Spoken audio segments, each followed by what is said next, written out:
Hello, I am the ISO 27001 Ninja, and this is ISO 27001 clause 5.2 policy. So we're going to do a deep dive. We're going to have a look at how you implement clause 5.2 policy. We're going to look at some of the common mistakes that people make, and we're going to look at what an auditor is going to look for. So we're going to give you all of the tools that you need for free for ISO 27001 certification. So let's jump straight in. So first of all, I'm going to start with the definition. This is the book definition direct from the standard. Remembering that ISO 27001 as a standard only has 10 pages of valuable content, and what I'm about to read to you is the maximum amount of guidance that you're going to get. But we have all the tips and tricks, and we can show you what you need to do to satisfy it. Let's start with that book definition. So ISO 27001 clause 5.2 policy. Top management shall establish an information security policy that is appropriate to the purpose of the organization, includes information security objectives, or provides the framework for setting information security objectives, includes a commitment to satisfy applicable requirements related to information security, includes a commitment to continual improvement of the information security management system. The information security policy shall be available as documented information, be communicated within the organisation, and be available to interested parties as appropriate.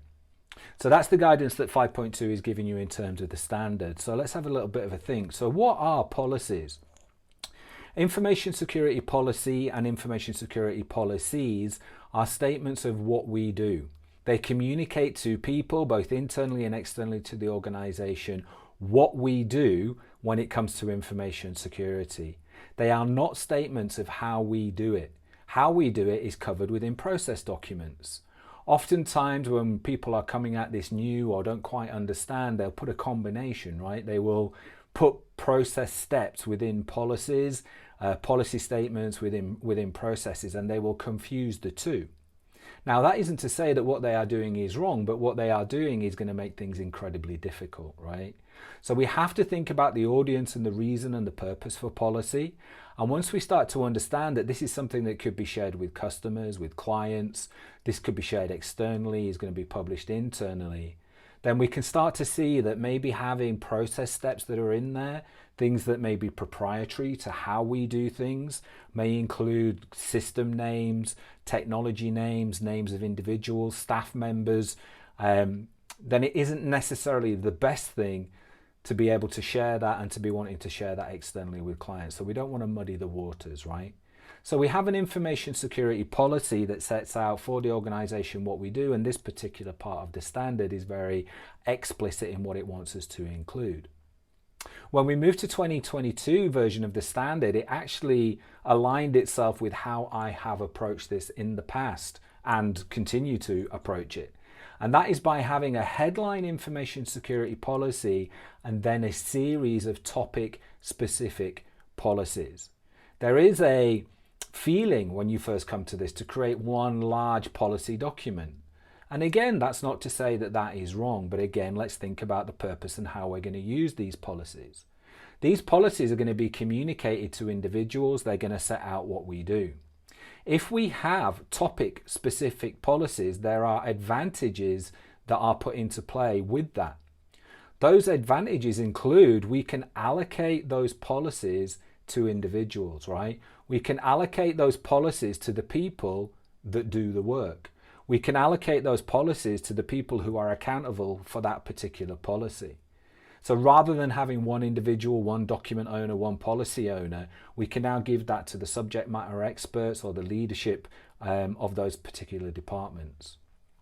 When it comes to the communication of the policy as well, we have many requirements that require policy statements, and some of them are quite technical. So we may have a network security policy. We may have a cryptography and encryption policy.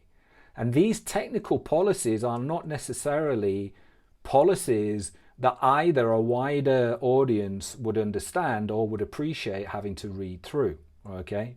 So if we think about the individual that works on our reception desk, is it appropriate and are they going to benefit from reading through our detailed technical cryptography policy?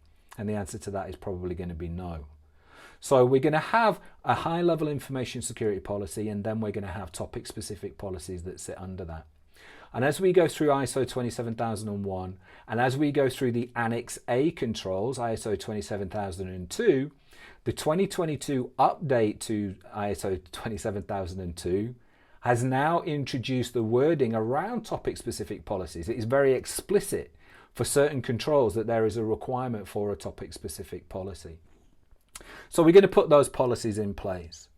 When it comes to the implementation of the policies, it's not my intent to sell at you, but I have created a subset of my ISO 27001 Ultimate Toolkit, and it is a policy bundle. That policy bundle has over 25 individual topic-specific policies in it that are pre-written and ready to go. The basics, all you have to do really is just rebrand them. But it also comes with an implementation guide about how you can implement them and how you can tweak them. But for 99% of the people, they're there and they're ready to go. So I'm not going to go through writing each individual policy.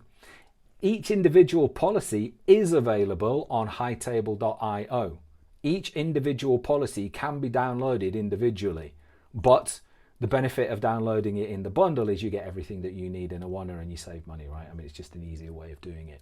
But if there's a specific policy that you think, oh, I need a software development policy, a clear desk policy, a physical security policy, head over to hightable.io, and those individual policies are available for a very, very, very small amount of money. So when it comes to the policies themselves, let's go through how you can satisfy this clause, right? The standard is asking us to say, is this policy and are our policies appropriate to the purpose of the organization? Well, the way that we're going to demonstrate that is by completing clause 4, context of organization. So we've understood within our context of organization, our internal and our external issues. We've understood what our stakeholders are. So we've understood who we are as an organization with our organizational overview, and we're starting to build up that picture. So we can start to make sure that our policies are appropriate to us as an organization. There is an entire section on information security objectives, and again, yes, there are templates to download, and yes, I show you how to write it from scratch if you don't want to buy the template, but we have to create our information security objectives, and those information security objectives ideally will go in our headline information security policy. Now, the standard says it's either the objectives or the framework for setting the objectives. It is my advice to you that you include the actual objectives. The benefit of including the actual objectives is that this is a great way to communicate those. So when we're communicating our policy to staff, at the same time we are communicating our objectives, right? We don't have to do two separate communications. Plus, when these policies go externally, our external stakeholders can see straight away what the objectives are. Our headline policy is going to include a commitment to satisfy applicable requirements related to information security. And again, you're going to see in that. The way that I suggest that you do that is you make a statement and a call out to your legal contractual register. So in our legal and regulatory and contractual register, we record all of the laws, regulations and customer requirements on us for information security. For me, if I call out to that, then it makes this document a lot more lightweight, and it's just a more efficient way of managing the system. Yes, there is a template for the legal register, and again, you can find that, but we're going to cover the requirements for legal and contractual and regulatory when we get to that section. The policy is also going to include a commitment to the continual improvement of the information security management system. Again, within my headline information security policy, I would include a statement in there that references both our continual improvement policy, a topic-specific policy, and our continual improvement process. Again, we are going to come to that. It is a clause in its own right, and we are going to cover continual improvement, but you need some kind of statement in there that shows that level of commitment. The standard wants these policies to be available as documented information. So to make these available as documented information is easy, right? You're going to make sure that these documents are on your internal document storage that is accessible by all staff.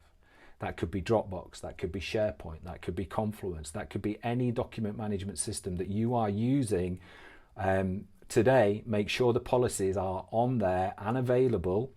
And as part of the other clauses, we've covered things like communication, about letting people know where they are, about including our policies within our onboarding process, our annual training, our annual re-acknowledgement. But the basics for this clause are make them available as documented information, i.e. stick it on your document storage. They should be communicated within the organisation, reference back just to what I've said. So our communication plan is going to regularly communicate where our policies are. At least annually, we're going to communicate where the policies are and get people to acknowledge that they have read and understood and accept them. As part of our annual review, if at any point we do a mid-cycle review, right, through some change within our organization, then we're going to communicate that change, we're going to communicate that policy out to people. One of the things that I found that is another top tip is including policies within your training tool or training package. Many online training tools allow you to create your own specific modules. And many clients have had success in creating bespoke modules in the online training tools, distributing the policies to be read and understood through that tool, and then using the signature and acceptance technology that's built in to then be able to prove and record that people have read and accepted them. And the final part of this policy is that it's going to be available to interested parties as appropriate. Now, making it available to interested parties, the first part is put it on your document storage so everybody can see it, right? Communicate it, tell people about it. But there are going to be other interested parties, right? There are going to be people external to your organization that want access to this. We would say that we normally would share these documents externally under either NDA or under contract. Because we've made a conscious decision not to include process steps within our policies, we are only concentrating on what we do, not how we do it. The risk exposure that we have of sharing these externally is vastly reduced, but we would still ideally want to do that under contract or NDA. That will come down to your document classification.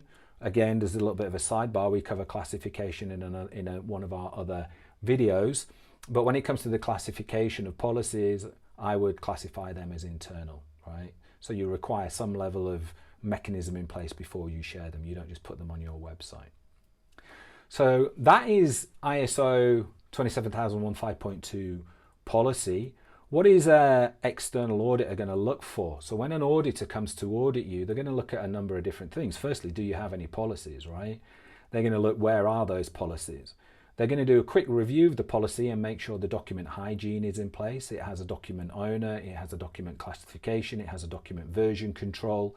They're going to check that that document has been reviewed and approved within the last 12 months, that it is a live and active policy.